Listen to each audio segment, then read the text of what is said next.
بسم اللہ الرحمن الرحیم۔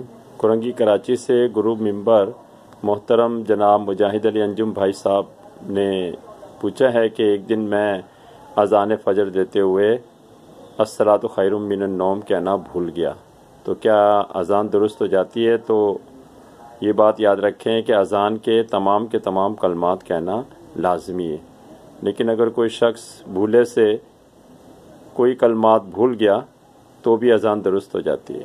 مثال کے طور پر فجر کی اذان دیتے ہوئے الصلاۃ خیر من النوم کہنا چاہیے، لیکن چونکہ پنجگانہ اذانوں میں نہیں ہوتی تو پھر یہ کہ بندے سے بھول ہو جاتی ہے اور یہ کہنا بھول جاتا ہے۔ اسی طرح اقامت دیتے ہوئے قد قامت الصلاۃ یعنی نماز کھڑی ہو گئی، یہ بھی کہنا چاہیے، لیکن بعض اوقات لوگ یہ کہنا بھول جاتے ہیں، تو ان دونوں صورتوں میں اذان بھی درست ہو جاتی ہے، اقامت بھی درست ہو جاتی ہے۔ تو کوشش کر کے اذان کے تمام کلمات کہنا چاہیے، اسی طرح اقامت کے تمام کلمات کہنے چاہیے، لیکن اگر کوئی یعنی کہ غلطی سے بھول جاتا ہے تو اذان اور اقامت درست ہو جاتی ہے۔ ہاں اگر جان بوجھ کے کرے گا تو پھر اقامت اور اذان درست نہیں ہوتی اور بندہ گناہ گار بھی ہوتا ہے۔